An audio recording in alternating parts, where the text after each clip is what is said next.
Hi guys, इस episode के starting में हम जो चैन को देखते हैं जो ली के बारे में सोच रहा होता है और इस वजह से वो सो भी नहीं पा रहा था। अगले सीन में जियांग अपनी कार में बैठा होता है और यांग जी भी वहीं से जा रही होती है। तभी रोड क्रॉस करते वक्त यांग जी का पैर मुड़ जाता है। इसके बाद जियांग उसे उसके घर छोड़ने के लिए चला गया।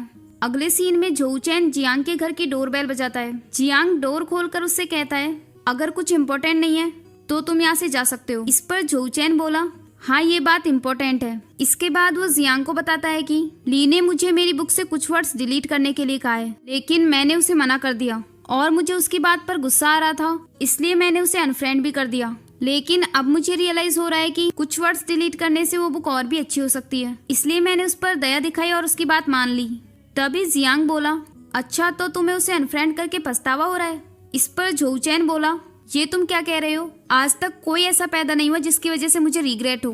तभी जियांग उसका मजाक बनाते हुए बोला, अमेजिंग। फिर जो चैन उससे कहता है, अब मुझे लग रहा है कि मुझे उसे अनफ्रेंड नहीं करना चाहिए था। ये सुनकर जियांग बोला, तुम अपनी ईगो को साइड में करो और उसे दोबारा फ्रेंड लिस्ट में ऐड कर लो। मुझे थोड़ी पता है कि तुम ही मिस्टर जो चैन हो। ये सुनकर जो चैन बोला, तुमने बिल्कुल सही कहा, अब तुम इतना कह रहे हो तो मैं उसे ऐड कर ही दूंगा, पर ये सब मैं तुम्हारी वजह से कर रहा हूँ। तभी जियांग को फ्लैशबैक में एक सीन याद आता है जिसमें वो डायरेक्टर लिन के ऑफर को रिजेक्ट करके वहाँ से चला जाता है। फिर यांगजी उससे कहती है, क्या तुम्हारा दिमाग ठीक है? तुम्हारे कहने का मतलब क्या था कि तुम अपनी बुक सेल नहीं करोगे? इस पर जियांग बोला, वो मुझसे किसी और का आइडिया कॉपी करने के लिए कह रहे थे। तभी यांगजी कहने लगी, हम इस बारे में बात कर लेते, पर तुम्हारा इस तरह जाना कितना डिसरिस्पेक्टफुल था। तुम्हें पता भी है ये कितना बड़ा मौका है। अगर वो फिल्म रिलीज हो गई तो तुम्हारी बुक्स की सेल्स दोगुनी हो जाएंगी। तुम्हें पता है ना इस वक्त तुम्हारी हालत क्या है? ये सुनकर जियांग बोला, क्या तुम्हें पता है कि हमारा ब्रेकअप क्यों हुआ था और आज मेरी ये हालत किस वजह से है? तुम अभी भी मुझे नहीं जानती हो। वो ये सब बातें जो चैन को बता रहा होता है। ये सब सुनकर जो चैन गुस्से में बोला, क्या वो डायरेक्टर तुमसे किसी और के आइडियाज कॉपी करने के लिए कह रहा था? मुझे उस डायरेक्टर का नाम बताओ, मैं उसे छोड़ूंगा नहीं। वैसे अच्छा हुआ कि तुमने उसके साथ काम नहीं किया, वरना मैं तुमसे भी बात नहीं करता। अगर वो डायरेक्टर मेरे सामने होता तो मैं ये बियर कैन उसके मुंह पे मार देता। अगले सीन में जो चैन ली के पास कॉल करता है और उससे कहता है, मुझे सर्दी लग गई है, उस दिन मैं बारिश में भीगा था ना इस वजह से। इस पर ली कहती है, आपको सर्दी कुछ ज्यादा ही जल्दी नहीं लग गई? अच्छा अब आप गर्म पानी पीना और मेडिसिन लेने से पहले कुछ खा लेना। तभी जो चैन बोला, मेरे किचन में खाने के लिए कुछ भी नहीं है, तुम ही मेरे लिए सूप बना दो। इस पर ली कहती है, तुम उसे ऑनलाइन ऑर्डर कर लो। इस पर जो चैन थोड़ा सैड होकर बोला, क्या तुम मेरे लिए इतना भी नहीं कर सकती? फिर ली कहती है, अच्छा ठीक है मैं बना दूंगी, मैं वहाँ 1 घंटे में पहुँच जाऊंगी, क्योंकि इस टाइम बस बहुत भरी हुई होती है और मेरी सैलरी इतनी कम है कि मैं टैक्सी भी नहीं ले सकती। ये सुनकर जो चैन कॉल कट कर देता है। अगले सीन में ली बस का वेट कर रही होती है और तभी जो चैन वहाँ अपनी कार लेकर आ जाता है और ली को कार के अंदर बिठा लेता है। तभी ली उससे कहती है, मुझे लग रहा है कि तुम्हें कुछ ज्यादा ही भूख लगी है। अगले सीन में ली उसके घर के अंदर जाते हुए बोली, मैं तुम्हारे लिए अभी खाना बनाती हूँ और उसके तुरंत बाद मैं यहाँ से चली जाऊंगी, क्योंकि मुझे बुक का ड्राफ्ट कल मॉर्निंग तक ही सबमिट करवाना है। फिर वो जो चैन को देखकर उससे कहती है, क्या तुम्हें मुझसे कुछ कहना है? इस पर जो चैन बोला, मैं सोच रहा था कि हमें हमेशा इस तरह लड़ते हुए नहीं रहना चाहिए, हम शांति से भी तो रह सकते हैं ना। तभी ली उससे बोली, मुझे अभी डिनर बनाना है, अगर मैंने कल तक वो ड्राफ्ट सबमिट नहीं करवाया तो मेरी सैलरी भी कट सकती है, तो प्लीज तुम चुप रहो और मुझे खाना बनाने दो। इसके बाद जो चैन जियांग के पास कॉल करता है और उससे कहता है, तुम्हें यकीन नहीं होगा कि एक यंग लड़की मेरे स्लीपर्स पहनकर मेरा नाइफ यूज करते हुए मेरे किचन में मेरे लिए खाना बना रही है। ये सुनकर जियांग कहता है, मुझे विश्वास नहीं हो रहा। इस पर जो चैन कहता है, मुझे भी नहीं हो रहा, लेकिन अब मुझे जीने का एहसास हो रहा है।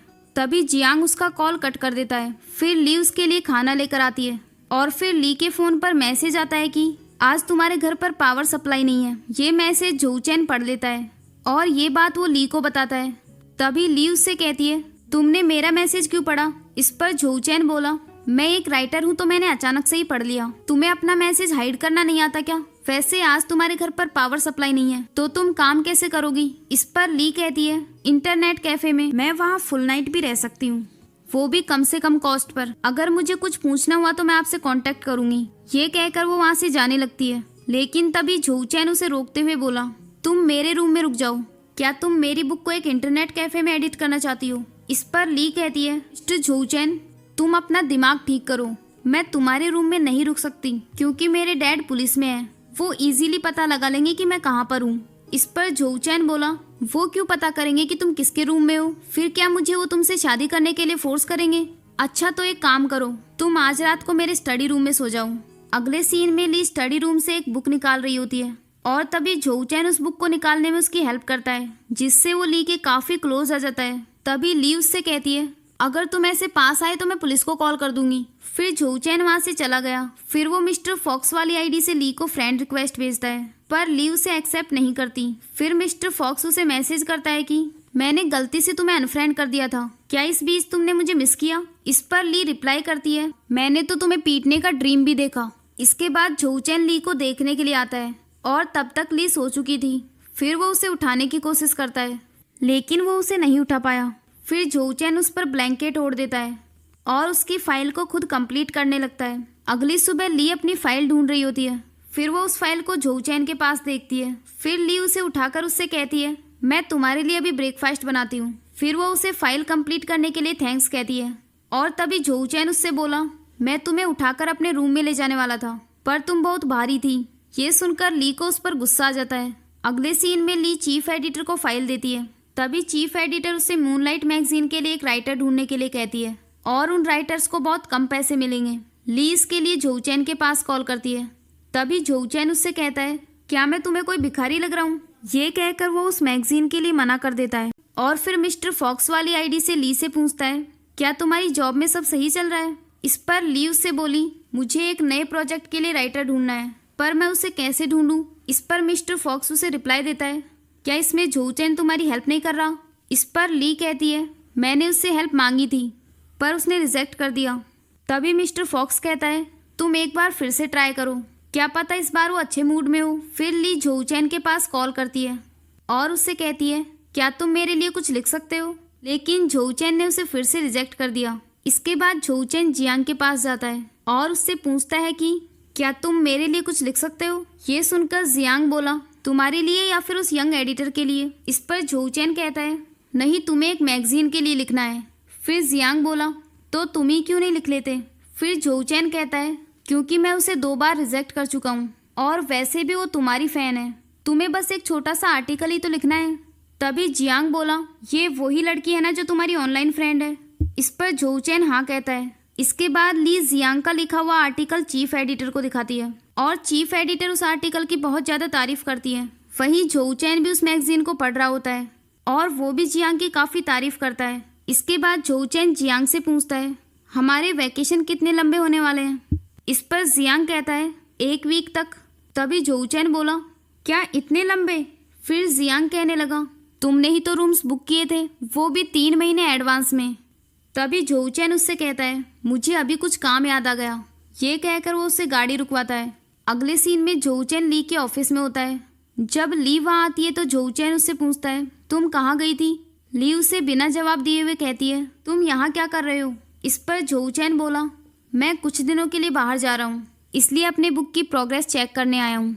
तभी ली उससे कहती है, उस बुक का रिव्यू कंप्लीट हो चुका है और अब हम कवर डिज़ाइनिंग स्टार्ट कर सकते हैं। फिर वो जोचैन को लाइब्रेरी लेकर जाती है। जोचैन उससे बोला, मैं 1 वीक के लिए जा रहा हूँ, क्या तुम्हें मेरी फिक्र नहीं हो रही? इस पर ली कहती है, तुम जियांग के साथ हो ना, अगर कोई प्रॉब्लम होगी तो वो सॉल्व कर देगा। फिर वो उससे कोई कवर पिक करने के लिए कहती है। इस पर जोचैन ऐसे ही किसी भी बुक को उठा रहा होता है। तभी ली उससे कहती है, तुम प्लीज़ इसे सीरियसली लो। इस पर जोचैन बोला, क्या ये इम्पोर्टेंट है? कवर से क्या होता है? इस पर ली कहती है, तो हम उस बुक पर 2 क्यूट एनिमल्स प्रिंट करेंगे, वो बच्चों को बहुत पसंद आएंगे। फिर ली एक बुक को निकालने की कोशिश करती है जो थोड़ा इम्पोर्टेंट थी, तो जोचैन उस बुक को निकालने में उसकी हेल्प करने लगता है, जिससे वो दोनों काफ़ी क्लोज आ जाते हैं। और इसी के साथ ही ये एपिसोड भी यहीं एंड हो जाता है। नेक्स्ट एपिसोड देखने के लिए इस चैनल को सब्सक्राइब कर लीजिए। Thanks for watching. Don't forget to like, subscribe and share the videos.